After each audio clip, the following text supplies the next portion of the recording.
Why some of you plant a seed. Plant a seed.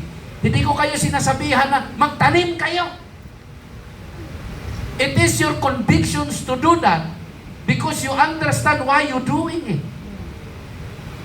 Wala ditong nagsasabi na, mga kapatid, mag-forward, sige, magbigay dyan. Wala. Kaya hindi kayo dapat matakot sa mga offering box na yan. While the seed is still in the barn. Sino naniniwala habang nandyan yung bugas mo? Ano ba tawag sa bugas? Yung tanom, yung binhi. Sabi sa scripture na ito, okay, while the seed is still in the barn, you have not yet harvested your grain and your grapevine, fig trees, pomegranates, and olive trees have not yet produced their crops. But from this day onward, ano sabi ni Lord? I will bless you. Amen. Ay, wala akong kausap. Amen. Sino naniniwala habang nandyan yung seed mo, may panalangin, may blessing na nangyayari sa buhay? Receive. And I declare it to you now, receive in your faith, na may magandang nangyayari sa buhay mo, sa pamilya mo, sa ministry mo. Amen. Because most of us here today are pastors. Hindi posible yan habang Abraham. I believe Bishop Jimmy, sabi doon sa verse 20 to 24, he was fully convinced that God is able to do whatever He promises. Amen. Sabi niya nga, fully convinced. Fully convinced. So ka, obedience ba yan sa Diyos? Hindi naman sa akin. Kung kayo magtatanim din, nakumbinsin kayo sa akin. Huwag kayo magtanim. It will not work. The reason why you sow, woman of God, because you understand it's your obedience to God. Amen. Kung hindi ako sumunod sa Diyos na pinatatanim sa akin ang sasakyan ko, yung sasakyan ko, OD. Buong lupain nangyari. Before in Abraham's time, kahit sa panahon ni Abraham, hindi pa nangyari yung ganong klaseng famine. So ayon sa move to Gerar, where Abimelech, king of the Philippines, lived, ay Philistine pala. Diba minsan parang, come on, kari a shout, hallelujah. Hallelujah. He acquired so many, he became very rich, he acquired so many flocks. Ang sowing, obedience talaga sa Diyos. Deliverance from hard times, breakthrough yan. Turning sorrows into joy, breakthrough po yan. Overcoming fear and enemies, breakthrough yan. Amen. Breakthrough as long-standing barriers. Yung dating nakaugalian mo ngayon, napagtagumpayan mo, praise God, nag-breakthrough ka. Amen. Ang Psalms 23 pala is a verse of breakthrough. Lalo doon sa verse 5, even though I walk through the valley of the shadow of death, I will fear. That's my Amen. power. Sa verse 16, sabi ng prophet Elijah, there will always be. Sa Psalms 27, verse 1 to 14, doon sa last verse, sabi doon, yes, samahan niyo nga po ako please dito sa 14 na ito. Sabay-sabay, yes, I am confident. I will see the Lord's goodness while I am here in the land of the living. Sino naniniwala habang access to important people? Kaya pag may mga tao kayong gusto nyo maging kaibigan, regaluhan nyo. Wow. Aroy. Kayo nagkikitaan sa isa't isa. O yung blessings mo sa blessings niya, mag-honor, magdala ng gift. Huwag lang yung tuwing Pastor's Appreciation Day lang kayo nagbibigay ng gift. Every time nyo. Heart of sowing. Job 36:11. If they listen and obey God, they will be blessed with prosperity throughout their lives. All their years will be blessed. Napakasarap makita ang provisions. Number 1, honoring the man and woman of God. Alam niyo po, pag sinabing perceiving, the way how you receive and acknowledge that person. Kayo po ay nakikita ng mga workers and leaders. Show you His favor and give you His peace. Normally, ang alam natin sa verse na yan, pang-benediction. Hindi po, gesture po yan. When your man and woman of God bless you on your heads. Amen. Man and woman of God. Number 5 is caring and blessing the man and women of God. That is actually the heart of the Shunammite. Yan po, lahat ng yan, naririnig po yan sa tuwing conference. Kaya, pagka lahat ng mga kapatid natin nandun sa Shunammite conference, pagbalik sa mga simbahan, alam na nila yung orientations. Posible naman kung sa 2 araw pa naman na ginawa mo paglundag, pagsigaw, pag-honor. My life total transformations. Ano naman po ito mga pillars na ito? Okay? Maririnig natin ang pagtuturo tungkol sa una, first fruits. Okay? Pangalawa, yung tithes. Lahat ng mga nagta-tithes, mag-amen. Number 3, tungkol sa offerings. Sino dito nagtatides? Taas ang kamay. Okay? Nag-o-offering. Ang Shunammite po naniniwala na ang offering priest. Sabi ng portion to the priest, meron talaga tayo mga certain amount designated to the priest. Pag sinabing priest, hindi po yan yung nakasutana doon po sa tao namin. Some of them, 2% of their income, 1% of their income, 3% of their income goes to portion to the priest. Separate ko. Ito yung church namin no, sa Manila. Nakarating ka na dito, no, Pastor Arlo, no? Sa church namin, no, sa Patasan. Yung church kasi namin before sinihan eh. We use cinema for 90. Alam mo, pagka nagbe-bless ka pala ng mga taong nangangailangan, share your food with the hungry, give clothes to those who need them, give shelter to the homeless, do not hide from relatives who need your help. Yun yung mga prinsipyo na mayroon sa Shunammite. At ang number 5, the rewarding heart of the Shunammite. Sinong naniniwala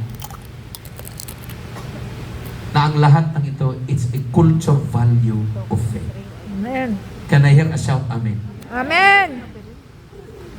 Dito ako magtatapos in 5 minutes. Alright? Now listen. Bakit si Job? Why Job became very wealthy? Very rich. Because he is a faithful. Di ba pag binabasa ninyo yung samahan niyo ako magbasa, please. There once was a man named Job who lived in the land of Uz. He was blameless, a man of complete integrity. He feared God and stayed away from evil. Now, verse 2. He had 7 sons and 3 daughters.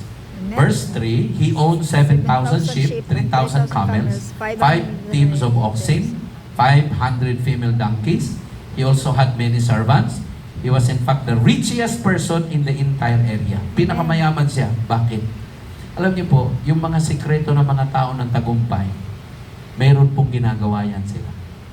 But look at Job. Job's son will take turns preparing feast in their homes, and they will also invite their 3 sisters to celebrate with them. Yung mga anak ni Job, sobrang yaman nila, mahilig na mag-feast, mag-fiesta.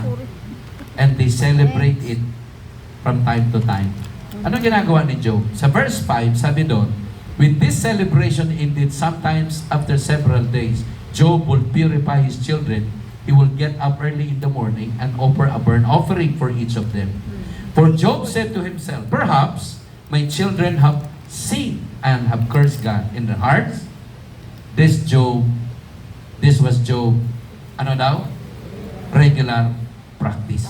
Amen. Tingnan niyo, offer a burnt offering for each of them. Araw-araw, si Job naghahandog sa Diyos. Sower pala talaga si Job. Ang offering niya hindi once a week. Every day. Yes. Alam niyo ba na ang giving?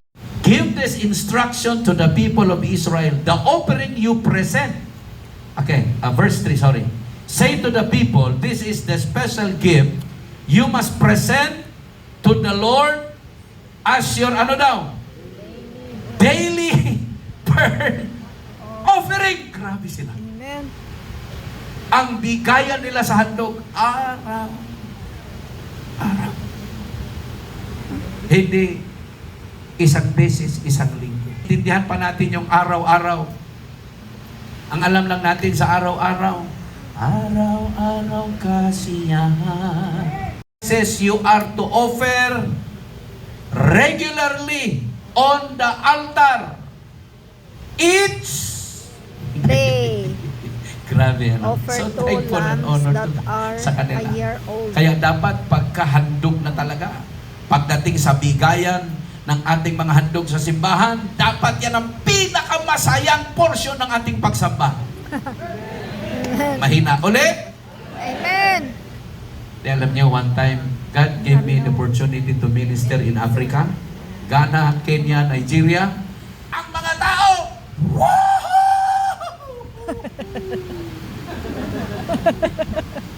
sa atin dito, iba. Magbibigay na tayo.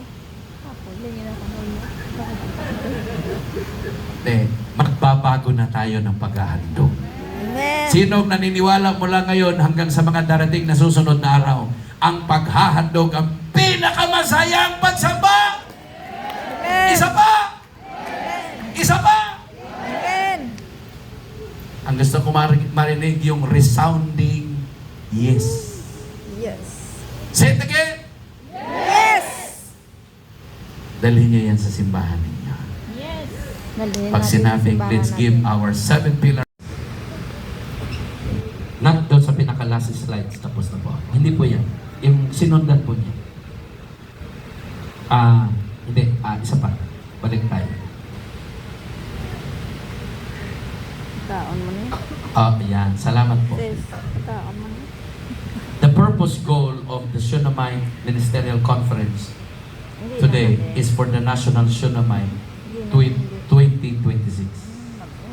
And I'm so thankful and honored to announce to you that the National Shunammite Conference 2026 will be held in True Life Ministries, Bacolod City. Amen. Para malungkot naman yung palakpak na yan. Amen. Hallelujah! Yes. Are you excited? Amen. Hallelujah. Siyempre po ako yung unang excited sa lahat. And the delegates from Manila, Luzon, Visayas, and Mindanao will come to Bacolod City. Amen. And it's my joy and honor to share this to you. Ano ba ang ginagawa ng National Shunammite Conference? Number 1, okay? To empower, strengthen, and refresh the Shunammites. Kasi po, mga Shunammite perceivers na po talaga yung iba. At sa